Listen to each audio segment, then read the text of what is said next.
In 7 years, 4 musicians from Liverpool rewrote the rules of popular music. They arrived in America as a boy band. They left as architects of an entirely new art form. Between 1963 and 1970, the Beatles didn't just write hit songs. They invented techniques that didn't exist before they walked into Abbey Road studios. They turned recording engineers into collaborators. They made the studio itself an instrument. These 15 tracks aren't just their best songs. They're the moments when rock music changed forever. Let's start with the night America surrendered. 1. I Want to Hold Your Hand, 1963. Before this song, British artists couldn't crack America. Capitol Records had rejected every Beatles single, convinced the sound wouldn't translate across the Atlantic. John Lennon and Paul McCartney wrote this one specifically to change that. They sat together at a piano, eye to eye, building the song in real time. Lennon later described the moment they found the chord that made everything work. They both knew instantly. The recording was the first time the Beatles used 4-track technology instead of 2. It allowed them to layer sounds in ways that hadn't been possible before. On February 9, 1964, 73 million Americans watched them perform it on The Ed Sullivan Show. That's 45% of the television audience in the entire country. Crime rates reportedly dropped during the broadcast. Teenagers who saw it that night would form bands within weeks. By April, the Beatles held the top 5 positions on the Billboard Hot 100 simultaneously. No act had ever held even the top 3. No act has done it since. The British invasion had begun, and American pop music would never recover. 2. A Hard Day's Night, 1964. The title came from Ringo Starr. After a long recording session, he remarked that it had been a hard day's night, a malapropism that Lennon loved. But the real mystery is the opening chord. For decades, musicians and musicologists couldn't agree on what notes were being played. The chord sounded like nothing that should work in music theory. In 2004, a mathematician finally analyzed the recording using Fourier transforms and identified that producer George Martin had added piano notes that weren't visible in the original footage.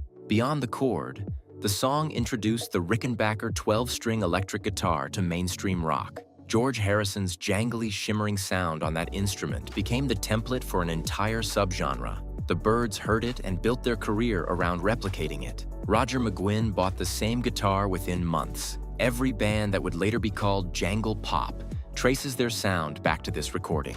3. Yesterday, 1965. Paul McCartney woke up with the complete melody in his head. He was so convinced he'd stolen it from somewhere that he spent a month playing it for everyone in the music industry, asking if they recognized it. Nobody did. He finally accepted that it was his. The working title was Scrambled Eggs. The placeholder lyrics made fun of breakfast food. McCartney spent months trying to find words that matched the melody's melancholy.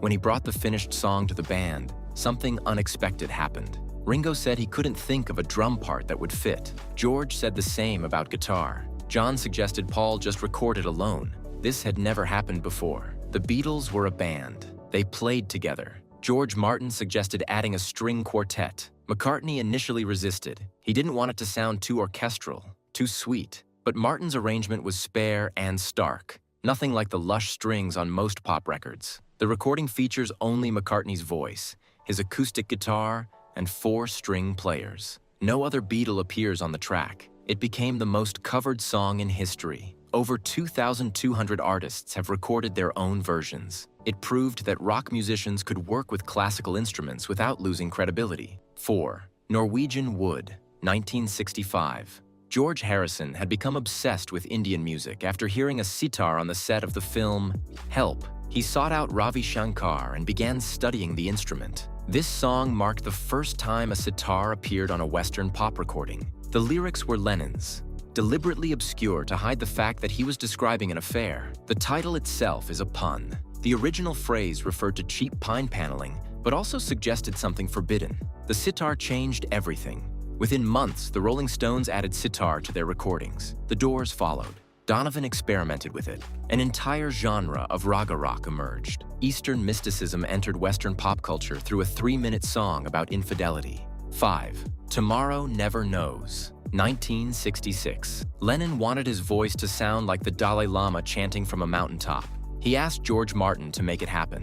Martin and engineer Jeff Emmerich fed Lennon's vocals through a Leslie speaker. the rotating cabinet normally used for Hammond organs. The result was an eerie, swirling effect that made his voice seem to come from another dimension. But the real innovation was the tape loops. McCartney had become fascinated with musique concrète, the French avant-garde movement that treated recorded sound as raw material for composition. He encouraged everyone in the band to create their own loops at home by disabling the erase heads on their tape recorders and letting sounds layer on top of themselves. They brought over 30 loops to the session. Martin selected 16. On recording day, technicians were stationed throughout Abbey Road Studios, each one holding a pencil inside a tape loop to keep it taut. The loops played simultaneously while the band and engineers manipulated the faders in real time. The result could never be recreated. Each mix was a unique, improvised performance. The seagull sounds you hear are actually McCartney's laughter, sped up and distorted. Music historians consider this track the birth of electronic rock.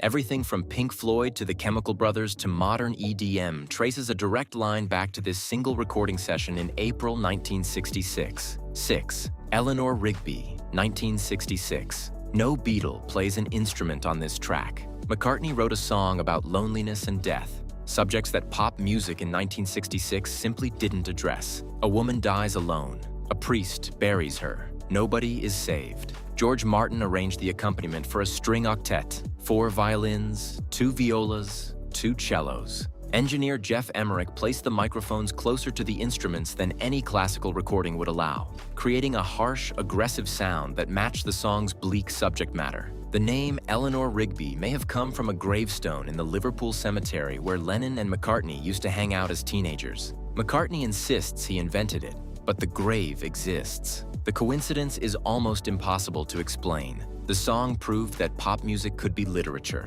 Chamber pop was born. The barrier between rock and classical music cracked open. 7. Strawberry Fields Forever, 1967. John Lennon recorded 2 completely different versions of this song. The first was intimate and acoustic. The second featured a full orchestra and was heavier, more intense. He liked the beginning of the first version and the ending of the second. He asked George Martin to join them together. Martin pointed out that the 2 recordings were in different keys and different tempos. Combining them was impossible. Lennon's response was simple. "You can fix it, George." By speeding up one version and slowing down the other, Martin and Emmerich managed to match the pitch and tempo closely enough to splice them together. The edit occurs at exactly 59 seconds into the released recording, right as the strings enter. Most listeners have never noticed it. Even knowing it's there, many people can't hear the transition. This recording taught the music industry that anything was possible in the studio. The producer wasn't just an engineer anymore. Production itself became an art form.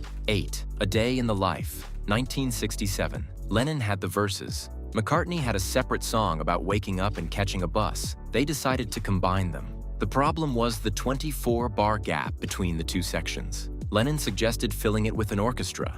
Martin asked what kind of orchestral arrangement Lennon wanted. The answer was vague, something that built from nothing to the end of the world. McCartney suggested having every musician start on their instrument's lowest possible note and end on their highest, with each player moving independently rather than following a conductor. Martin hired 40 musicians, the largest orchestra ever used on a Beatles recording.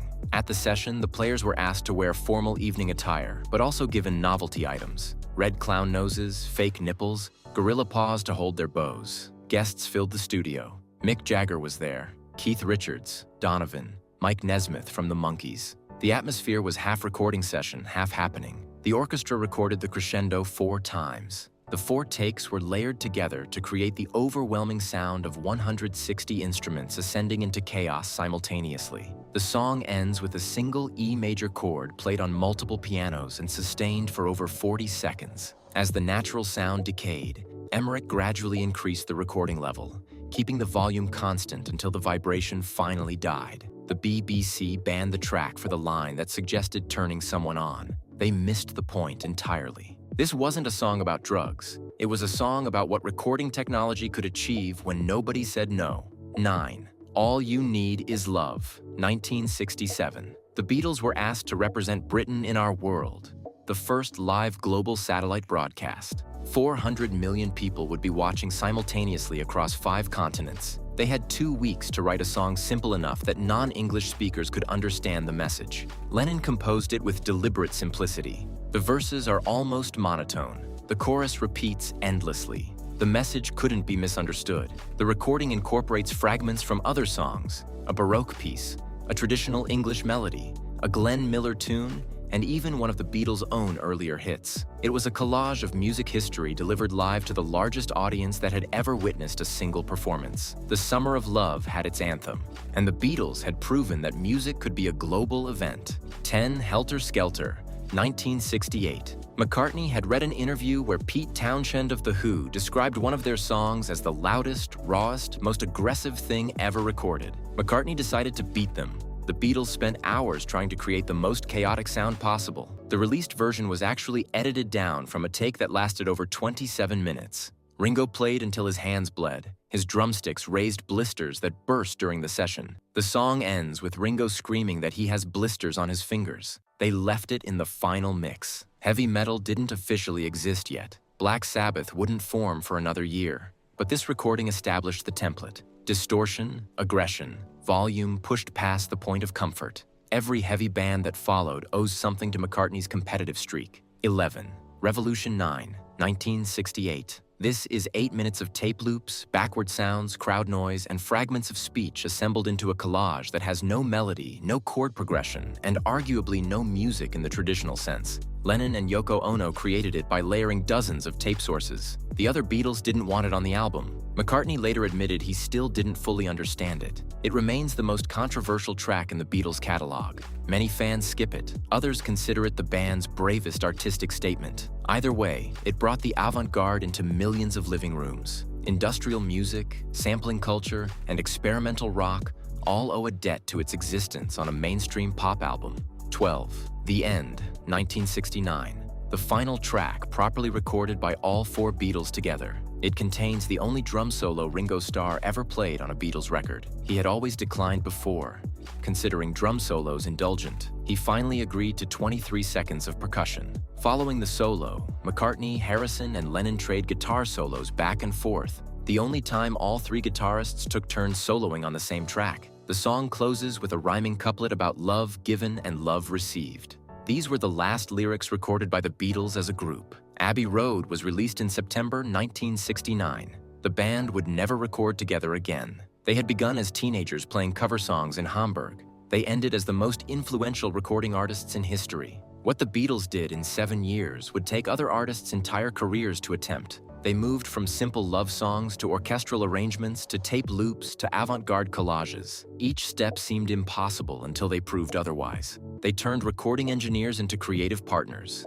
They made the studio an instrument. They proved that popular music could be art without losing its audience. Every innovation since exists in their shadow. Sampling traces back to their tape loops. Electronic music owes a debt to their experiments. Heavy metal started with their aggression. Chamber pop began with their strings. They didn't just write songs that changed rock forever. They invented the idea that rock could change at all,